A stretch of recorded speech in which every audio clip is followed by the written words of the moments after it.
Have you ever walked into Daiso in Korea and walked out with 15 things you didn't plan to buy? No? Then you probably haven't visited the Korean version yet. Because in 2025, Daiso Korea isn't just a dollar store, it's a total experience. And here's the kicker, it's where locals and savvy tourists shop for beauty, snacks, gifts, and even fashion accessories without breaking 10,000. You might think, isn't Daiso just cheap plastic stuff? In some countries, yes. But in Korea? You'll find minimalist skincare tools, viral TikTok snacks, and reusable eco bags that look like they came from a hip design store. Even locals say, if Olive Young is where I splurge, Daiso is where I win. Wait, did you already add Daiso Korea to your Google Maps? No?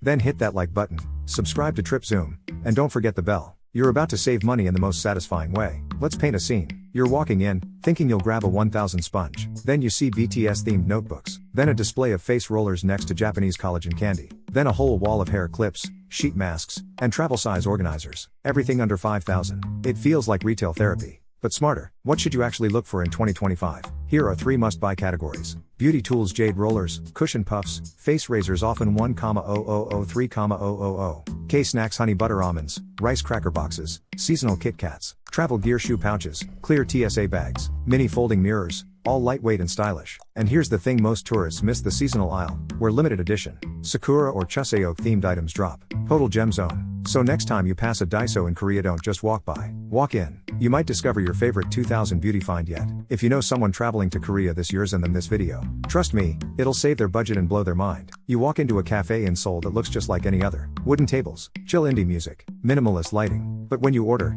they ask, did you bring your own cup? Wait, what? That's your first sign you're not in a regular cafe. You've entered a zero-waste cafe. And here in 2025 Korea, they're not just a trend, they're a movement. So, what makes a cafe zero waste in Korea? Most people think it's just about skipping plastic straws. But in these places, it goes deeper. You get discounts for using your own tumbler. No single-use plastic. 7 sugar comes in jars. Napkins?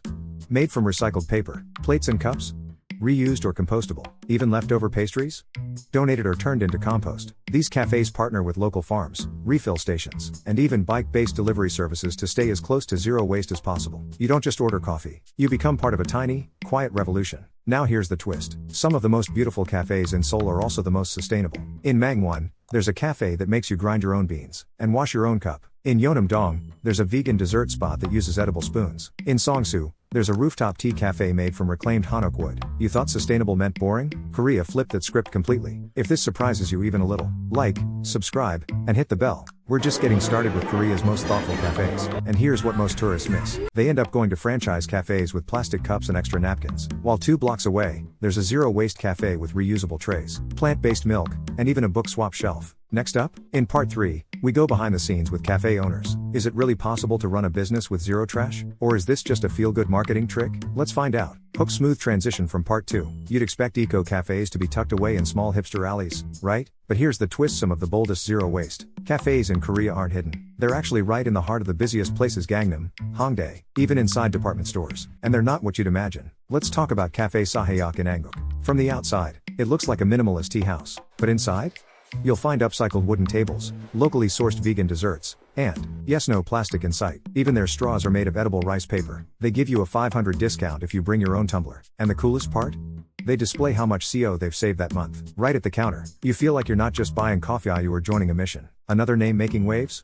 Korok Table in Itaewon. This place runs on refill culture. You can bring back their glass bottles for cleaning and reuse, and get points toward your next drink. They even sell DIY kombucha kits with compostable packaging. Foreigners love the vibe, it's half eco lab, half hangout space. Even major franchises are testing the waters. Cafe Droptop launched their Eco Blend project, where you scan a QR code on your cup to see the entire bean to cup journey. And Mega Coffee started pilot programs in Seoul, using smart returnable cup lockers like a vending machine, but reverse. So here's what's interesting. Most tourists walk right past these places because they don't scream eco. They don't brand themselves with giant green logos. They blend in with the culture until you step inside and realize it's quietly revolutionary. And in 2025, that's what makes it cool. It's not about forcing eco-consciousness. It's about designing a better way to live subtly, beautifully, and with every sip. If this surprised you even a little, go ahead and like this video, subscribe, and hit the bell. Because in part 4, we'll take you behind the scenes. How are these cafes actually making money without selling plastic? And why some failed while others exploded on Instagram. Stay with us. So you walk into a zero-waste cafe in Seoul, expecting just paper straws and maybe a quiet vibe. But what if I told you the real surprise is on the menu? Because here's the twist. Zero-waste cafes aren't just about using less plastic. They're redefining what you eat and drink. From vegan lattes made with oat or black sesame milk, to upcycled desserts, using leftover fruit peels or bean pulp, these cafes go far beyond eco-friendly. And honestly, the food is not just healthy, it's Instagram level aesthetic. Ever tried a mushroom oat burger made with locally sourced grains? Or a no-waste tiramisu, served in a reusable jar that you can return for store credit? Now here's where it gets interesting. Menus are constantly rotating, because these cafes work with what's available from local farms, or what's in wonky produced supply chains. You might see a carrot cake made from bruised carrots one week, and banana bread from overripe fruit the next. It's not only good for the planet, it makes the whole food experience more intentional. You don't just eat how, you feel part of a cycle. And yes, price matters too. Most drinks cost around $5,000 to $7,000, and desserts are in the $6,000 to $9,000 range. It's a little more than average cafes, but you're paying for ethics, design, and taste, not just coffee. The real value? You can bring your own cup, or even rent a reusable one,